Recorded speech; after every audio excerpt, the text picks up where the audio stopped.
La antigua Persia. Indómita, formidable, implacable. Durante años, el misterio rodeó a este imperio sin parangón en conquistas y riquezas. Para crear un imperio de la envergadura del persa, el mayor que ha conocido el mundo, obviamente hace falta cierta pericia militar. La civilización persa se extendió del norte de África a Asia, regida por una dinastía de extraordinarios gobernantes de un poder y ambición sin límites. Ciro el Grande es uno de los pocos que se ha ganado de verdad su sobrenombre. El imperio persa nos ha legado algunas de las proezas de la ingeniería más asombrosas de la historia. Además de erigir majestuosos palacios en medio del árido desierto, también construyeron carreteras, puentes y canales. Todo el mundo ha oído hablar del canal de Suez, pero ¿y del canal de Darío? Pero se avecinaba una tormenta. La antigua rivalidad con los griegos daría lugar a un épico enfrentamiento que cambiaría el curso de la historia y que resultaría determinante para el mundo occidental durante los miles de años que siguieron.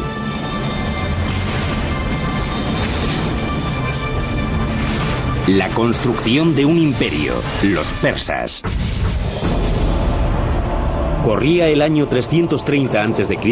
cuando un joven rey macedonio venció a los persas y condujo a su ejército invasor hasta Persépolis, la espectacular capital del imperio. Aquel rey no era otro que Alejandro Magno, un ferviente admirador de los grandes gobernantes persas. A la caída de la tarde, la celebración de la victoria griega degeneró en una algarada de borrachos. Con el alba, Persépolis, la joya del imperio persa, veía cómo los palacios que le habían dado fama en todo el mundo conocido ardían hasta los cimientos. 2500 años después de aquello, estas inmensas torres se yerguen como testamento de las imponentes alturas que llegó a alcanzar este imperio, ahora olvidado. Para mí, Persia es sinónimo de lujo, delicados tapices y bellas alfombras. Bueno, y de Otis, mi gato persa. Pero también pienso en el legendario rey Ciro el Grande, cuya extremada tolerancia religiosa y cultural le llevó a liberar a los judíos de Babilonia para que volvieran a Israel. Hola, soy Peter Weller. Bienvenidos al Imperio Persa. Alrededor de 4000 años antes de Cristo, dos tribus nómadas se empezaron a asentar en una fértil pero abrasadora meseta iraní. Al norte estaban los medos y al sur los persas. Debido al carácter nómada de estas tribus, se interesaron más por la supervivencia que por la conquista. Al abandonar sus costumbres trashumantes, tuvieron que aprender a cultivar esta rica meseta de Irán, pero para ello necesitaban una fuente de agua. Los primeros persas podrían haber sido pasto de la historia de no haber descubierto una fuente de agua, y algo igual de importante, un medio para canalizarla hasta sus cultivos y asentamientos. Lo asombroso de este logro de la ingeniería es que no encontraron ese agua ni en ríos, ni en lagos, ni en el océano, sino en el sitio más improbable, en las rocas. Persia se levantó de la nada. Era un terreno muy escarpado y hostil que exigía inventiva y determinación. Hace 3000 años, los antiguos persas nómadas deambulaban por las adustas planicies iraníes. Para buscar agua había que cubrir largas distancias. Fueron los magi, los hechiceros de las tribus, mitad ingenieros, mitad geólogos, quienes idearon la manera de llevar el agua a los pueblos. Sin más utensilios que unos cinceles, estos hechiceros pusieron los pilares del imperio persa. Y lo hicieron mediante un revolucionario sistema de canales subterráneos de irrigación llamados kanats. Su funcionamiento se servía de la gravedad para aprovechar la topografía natural del terreno que describía una pendiente continuada hasta la cordillera de Al-Borz, en dirección al Golfo Pérsico. Desde la superficie se introducían ejes verticales a partir de los cuales se excavaban túneles horizontales de poca longitud. Alrededor de 1 kilómetro colina arriba se volvía a construir otro eje y así el canal iba avanzando. Podía estar a 20, 30 o 40 kilómetros de distancia, así que requería mucha pericia dar con el lugar de la pendiente en el que el canal conectaba con el acuífero, o incluso las filtraciones del agua subterránea en lo alto de la montaña. El ángulo de las colinas era esencial. una unidad en vertical por cada 100 unidades en horizontal. No podía ser muy empinada porque la base del canal se erosionaría. Pero claro, tampoco tan horizontal como para que el agua no llegara a su destino. 2000 años antes de los legendarios acueductos romanos, los persas ya canalizaban enormes cantidades de agua a grandes distancias en condiciones de gran sequedad sin apenas pérdidas por escapes o por la evaporación. El agua significaba comida, pero la tecnología para localizar agua y trasladarla era como una zanahoria que los persas les habían puesto delante a sus vecinos.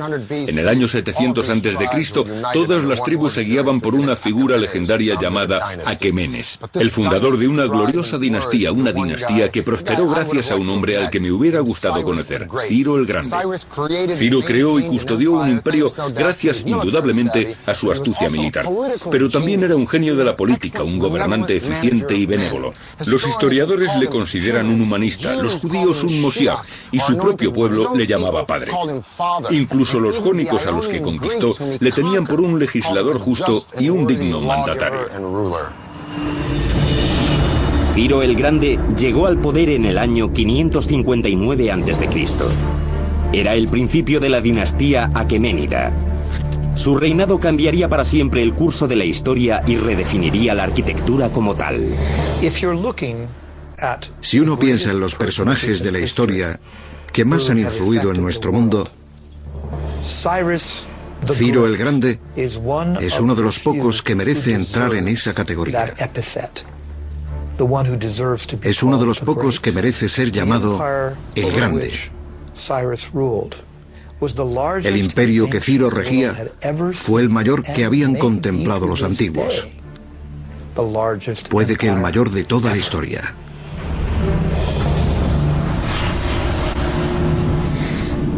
En el año 554 a.C., Ciro había aplastado a todos sus opositores y su liderazgo en Persia no tenía disputa. Era el momento de conquistar el mundo. Si pretendía levantar un imperio, necesitaría una capital que estuviera a la altura de su importancia política. Fue entonces cuando Ciro se embarcó en uno de los proyectos de ingeniería más ambiciosos jamás vistos en la antigüedad. La primera capital del imperio persa, Pasargadas, en la moderna Irán. Ciro fue un constructor muy innovador. No se conformaba con cualquier cosa. Uno podría decir que sus proyectos arquitectónicos reflejaban de alguna manera las tecnologías que iba encontrando a lo largo de sus varias conquistas. Como los romanos, los persas solían tomar cosas prestadas. Cogían las mejores y más avanzadas ideas de las culturas que conquistaban y las perfeccionaban aún más para darles su propio y particular toque. El arte y la ingeniería de Pasargadas recogían influencias procedentes de parajes tan remotos como Asiria, Egipto y Asia Menor, a miles de kilómetros de distancia. Había mamposteros, carpinteros, enladrilladores y escultores de relieves, y se sabe que solía tratarse de trabajadores importados de todos los rincones del imperio. Transcurridos 2500 años, estas desvencijadas ruinas son los únicos vestigios de lo que aquí se erguía, la primera y deslumbrante capital de Persia. El orgullo de Pasargadas eran sus suntuosos palacios, rodeados de fabulosos parques y deliciosos jardines. De aquella época datan los primeros testimonios sobre los espléndidos Pairidaeza, los famosos jardines cercados de la antigua Persia. Estos jardines tenían casi 1 kilómetro de canales de piedra caliza diseñados para que el agua llegara a unos pequeños pilones cada 15 metros. Los Pairidaeza de Pasargadas fueron el espejo en el que se miraron muchos de los fastuosos jardines del mundo durante los siguientes 2 milenios.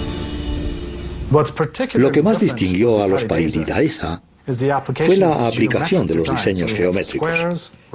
Tenemos diseños cuadrados y rectangulares, diseños florales con cipreses, césped, rosas, azucenas y todo tipo de plantas. Y ese es el concepto de los parques modernos que conocemos hoy en día.